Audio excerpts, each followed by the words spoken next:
ಕಾಂಗ್ರೆಸ್ನ ಹಾಲಿ MLAಗಳಿಗೆ ಮುಂದಿನ ವಿಧಾನಸಭಾ ಚುನಾವಣೆಯಲ್ಲಿ ಗೆಲ್ಲೋದು ಹೇಗೆ ಅನ್ನೋ ಟೆನ್ಷನ್ ಶುರುವಾಗಿದೆ.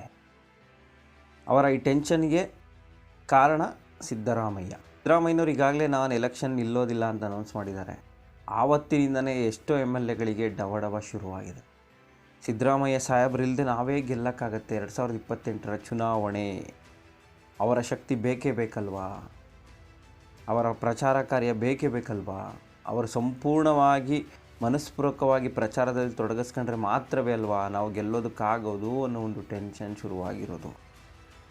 ಹೀಗಾಗಿ ಅವರ ಬೆಂಬಲಿಗರು ಹೇಗಾದರೂ ಮಾಡಿ ಸಿದ್ದರಾಮಯ್ಯನವರ ಮನವೊಲಿಸಿ ಮತ್ತೆ ಕಾಂಗ್ರೆಸ್ನಲ್ಲಿ ಪುಟಿದೇಳುವ ರೀತಿಯಲ್ಲಿ ಮಾಡಬೇಕು, ಸಿದ್ದರಾಮಯ್ಯನವರು ಬೇಸರವಾಗಿದ್ದಾರೆ ಅನ್ನೋ ಒಂದು ಸಂದೇಶ ಜನಗಳಿಗೆ ಹೋಗಬಾರ್ದು, ಮತ್ತು ಈ ಬೇಸರಕ್ಕೆ ಕಾರಣವಾಗಿರುವಂತಹದ್ದು ಸಿದ್ದರಾಮಯ್ಯನವ್ರನ್ನ ಮುಖ್ಯಮಂತ್ರಿ ಸ್ಥಾನದಿಂದ ಕೆಳಗಿಳಿಸಿದಂತಹ ವಿಚಾರ. ಈ ವಿಚಾರದ ಬಗ್ಗೆ ಹೈಕಮಾಂಡ್ ಗಮನ ಸೆಳೀಬೇಕು. ಸಿದ್ದರಾಮಯ್ಯನವ್ರನ್ನ ಬಿಟ್ಟರೆ ನಾವು ಕೆಡ್ತೀವಿ, ಕಾಂಗ್ರೆಸ್ ಪಕ್ಷ ಕೆಡುತ್ತೆ, 2028ರಲ್ಲಿ ಅಧಿಕಾರಕ್ಕೆ ಬರೋಕ್ಕೆ ಸಾಧ್ಯವೇ ಇಲ್ಲ ಅನ್ನೋ ಒಂದು ಮೆಸೇಜನ್ನು ಕೊಡಬೇಕು ಅಂತ ಈಗ ಅಹಿಂದ ಪಡೆ ಸಿದ್ಧವಾಗಿ ನಿಂತಿರೋದು. ಆ ಅಹಿಂದ ಪಡೆಗೆ ಕಾಂಗ್ರೆಸ್ನ ಹಲವು ಶಾಸಕರು ಒಳಗಡೆ ಬೆಂಬಲವನ್ನು ಕೊಡ್ತಾ ಇದ್ದಾರೆ. ಹೌದಪ್ಪ, ಸಿದ್ದರಾಮಯ್ಯ ಅವರು ಬೇಕೇ ಬೇಕು, ಅವರಿದ್ರೇ ನಾವು ಚುನಾವಣೆಯಲ್ಲಿ ಗೆಲ್ಲಕ್ಕಾಗೋದು, ಹೋದ ಸರಿ ನಾವು ಗೆದ್ದಿದ್ದೆ ಅವರಿಂದ, ಈಗ ಅವ್ರು ಇಲ್ಲದೇ ಅವ್ರು ಮುಖ್ಯಮಂತ್ರಿ ಸ್ಥಾನದಲ್ಲಿ ಇಲ್ಲದೇ ಇರುವಂತಹ ಹೊತ್ತಲ್ಲಿ ನಾವು ಜನಗಳ ಮುಂದೆ ಹೋದರೆ ನಮಗೆ ಓಟ್ ಹಾಕ್ತಾರಾ? ಖಂಡಿತ ಆಗಲ್ಲ. ಹೀಗಾಗಿ ಹೇಗಾದರೂ ಮಾಡಿ ಮತ್ತೆ ಸಿದ್ದರಾಮಯ್ಯನವರಿಗೆ ಅಧಿಕಾರ ಸಿಗೋ ರೀತಿಯಲ್ಲಿ ಮಾಡಬೇಕು ಅನ್ನೋ ಒಂದು ಗುಸುಗುಸು ಕಾಂಗ್ರೆಸ್ ಪಕ್ಷದಲ್ಲಿ ಶುರುವಾಗಿರೋದು.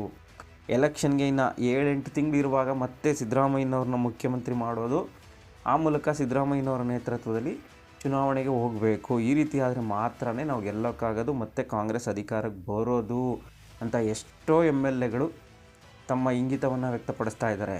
ಹೀಗಾಗಿಯೇ ಈಗ ಅಹಿಂದ ಪಡೆ ಸಿದ್ದರಾಮಯ್ಯನವರ ನೇತೃತ್ವದಲ್ಲಿ ರಾಜ್ಯಾದ್ಯಂತ ಅಹಿಂದ ಸಮಾವೇಶಗಳನ್ನು ಮಾಡಿ ಆ ಸಮಾವೇಶಗಳಲ್ಲಿ ಸೇರುವಂತಹ ಜನಸಾಗರವನ್ನು, ಆ ವಿಡಿಯೋವನ್ನು ಹೈಕಮಾಂಡ್ಗೆ ಮುಟ್ಟಿಸ್ಬೇಕು. ನೋಡಿ, ಸಿದ್ದರಾಮಯ್ಯನವರು ಅಧಿಕಾರ ಇಲ್ಲದೇ ಇದ್ದರೂ ಕೂಡ ಅವರ ಒಂದು ಸಮಾವೇಶಕ್ಕೆ ಲಕ್ಷಾಂತರ ಜನ ಬರ್ತಾ ಇದ್ದಾರೆ.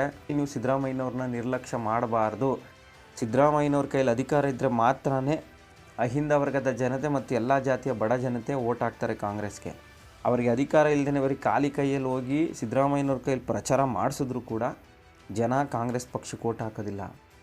ಭಾಳ ಎಚ್ಚರಿಕೆಯಿಂದ ಇರಬೇಕೀಗ ನಾವು. 2028ರ ಚುನಾವಣೆಯಲ್ಲಿ ಸಿದ್ದರಾಮಯ್ಯನವ್ರಿಗೆ ಉನ್ನತ ಹುದ್ದೆಯನ್ನು ಕೊಟ್ಟರೆ ಮಾತ್ರನೇ ಜನ ಓಟ್ ಹಾಕೋದು. ಅವ್ರ ಖಾಲಿ ಕೈಯಲ್ಲಿದ್ದು ಅವ್ರು ಓಟ್ ಕೇಳಿದ್ರೆ ಖಂಡಿತ ಜನ ಓಟ್ ಹಾಕೋದಿಲ್ಲ. ಹೋಗಿ ನಿಮ್ಗೆ ಅಧಿಕಾರನೇ ಕೊಟ್ಟಿಲ್ಲ, ನೀವು ಅಧಿಕಾರದಿಂದ ಕೆಳಗಡೆ ಇಳಿಸಿದ್ದಾರೆ, ನಾವ್ಯಾಕೆ ನಿಮ್ಗೆ ಓಟ್ ಹಾಕಬೇಕು, ಕಾಂಗ್ರೆಸ್ ಪಕ್ಷಕ್ಕೆ ಓಟ್ ಹಾಕಬೇಕು, ನಾವೇನೋ ನಿಮ್ಮ ಮುಖ ನೋಡಿ ಕಾಂಗ್ರೆಸ್ ಪಕ್ಷಕ್ಕೆ ಓಟ್ ಹಾಕ್ತೀವಿ, ಆದರೆ ಕಾಂಗ್ರೆಸ್ ಪಕ್ಷದಲ್ಲಿ ನಿಮ್ಮನ್ನು ಅಧಿಕಾರದಿಂದ ಕೆಳಗಿಳಿಸ್ತಾರೆ, ಈ ಪುರುಷಾರ್ಥಕ್ಕೆ ನಾವೇ ಕಾಂಗ್ರೆಸ್ಗೆ ಓಟ್ ಹಾಕಬೇಕು ಅಂತ ಅಹಿಂದ ವರ್ಗದ ಜನ ಈಗಾಗಲೇ ತೀರ್ಮಾನ ಮಾಡ್ಕೊಂಡ್ಬಿಟ್ಟಿದ್ದಾರೆ. ಹೀಗಾಗಿ ಸಿದ್ದರಾಮಯ್ಯನವ್ರಿಗೆ ಮತ್ತೆ ಮುಖ್ಯಮಂತ್ರಿ ಪಟ್ಟವನ್ನು ಕಟ್ಟಬೇಕು. ಸಿದ್ದರಾಮಯ್ಯನವ್ರು ಮತ್ತೆ CM ಆದರೆ ಮಾತ್ರನೇ ಮುಂದಿನ ಚುನಾವಣೆಯಲ್ಲಿ ನಾವು ಜನಗಳ ಮುಂದೆ ಹೋಗೋಕ್ಕಾಗೋದು, ಜನಗಳ ಹತ್ರ ಧೈರ್ಯವಾಗಿ ನಾವು ಓಟ್ ಕೇಳಬಹುದು. ಸಿದ್ದರಾಮಯ್ಯನವರಿಗೆ ಮುಖ್ಯಮಂತ್ರಿ ಸ್ಥಾನ ಇಲ್ಲದೇ ಇದ್ದರೆ ಖಂಡಿತ ನಾವು ಓಟ್ ಕೇಳೋದಕ್ಕೆ ಹೋದರೆ ಜನ ಡೈರೆಕ್ಟಾಗಿ ಹೇಳ್ಬಿಡ್ತಾರೆ. ಬೇಕಾರೆ ಸಿದ್ದರಾಮಯ್ಯನವ್ರನ್ನ ಇಳಿಸಿದಿರಿ, ನಾವು ಸಿದ್ದರಾಮಯ್ಯನವ್ರ ಮುಖ ನೋಡ್ಕೊ ಓಟ್ ಹಾಕಿದ್ವಿ, ಹೋಗ್ರಿ ಈಗ ಯಾಕೆ ಓಟ್ ಹಾಕ್ಬೇಕು ನಿಮಗೆ, ನಾವು ಹಾಕೋದಿಲ್ಲ ಅಂತ ಹೇಳ್ಬಿಡ್ತಾರೆ ಅನ್ನೋ ಭಯ, ಆತಂಕ ಹಲವು ಶಾಸಕರಿಗೆ ಕಾಡ್ತಾ ಇದೆ. ಯಾಕಂದರೆ ರಾಜ್ಯದ 80% ಕ್ಷೇತ್ರದಲ್ಲಿ ಅಹಿಂದ ಮತದಾರರೇ ನಿರ್ಣಾಯಕ. ಅವ್ರನ್ನ ಎದುರಾಕೊಂಡು ರಾಜಕೀಯ ಮಾಡೋದಕ್ಕಾಗೋದೇ ಇಲ್ಲ. ಅಹಿಂದ ವರ್ಗಗಳನ್ನ ಎದುರಾಕೊಂಡು ಯಾವುದೇ ಪಕ್ಷ ಅಧಿಕಾರಕ್ಕೆ ಬರೋದಕ್ಕೆ ಸಾಧ್ಯವೇ ಇಲ್ಲ. ರಾಜ್ಯದಲ್ಲಿರುವಂತಹ ಅಹಿಂದ ವರ್ಗ ಮುಕ್ಕಾಲು ಪಾಲು ಸಿದ್ದರಾಮಯ್ಯನವ್ರ ಹಿಂದೆಯೇ ಇದೆ. ಸಿದ್ದರಾಮಯ್ಯನವರ ಕಾರಣಕ್ಕೆ ಅವರು ಕಾಂಗ್ರೆಸ್ ಪಕ್ಷವನ್ನು ಬೆಂಬಲಿಸ್ತಾ ಬರ್ತಾ ಇದ್ದಾರೆ. ಅಂತಹ ಒಬ್ಬ ನಾಯಕನಿಗೆ ಅಧಿಕಾರವನ್ನು ಕೊಡದೇ ನಾವು ಚುನಾವಣೆಗೆ ಹೋದರೆ ನಿಜಕ್ಕೂ ಮತ್ತೊಮ್ಮೆ ಅಧಿಕಾರಕ್ಕೆ ಬರೋಕ್ಕೆ ಸಾಧ್ಯ ಅನ್ನೋ ಪ್ರಶ್ನೆಯನ್ನು ಹಾಕ್ತಾ ಇದ್ದಾರೆ.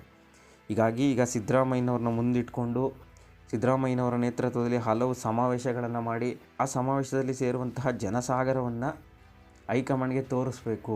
ಸಿದ್ದರಾಮಯ್ಯನವ್ರಿಗೆ ಎಷ್ಟು ಶಕ್ತಿ ಇದೆ ಅನ್ನೋದನ್ನು ಮತ್ತೊಮ್ಮೆ ಹೈಕಮಾಂಡ್ಗೆ ಮನದಟ್ಟು ಮಾಡಿಕೊಟ್ಟು ಮುಂದಿನ ಚುನಾವಣೆ ಹೊತ್ತಿಗೆ ಸಿದ್ದರಾಮಯ್ಯನವ್ರನ್ನ ಮತ್ತೆ CM ಮಾಡಲೇಬೇಕು ಅಂಥೇಳಿ ಅಹಿಂದ ಪಡೆ ಕಾರ್ಯಪ್ರವೃತ್ತವಾಗಿರೋದು ನಿಜಕ್ಕೂ ಇದು ತುಂಬಾ ಕುತೂಹಲ ಮೂಡಿಸ್ತಾ ಇದೆ.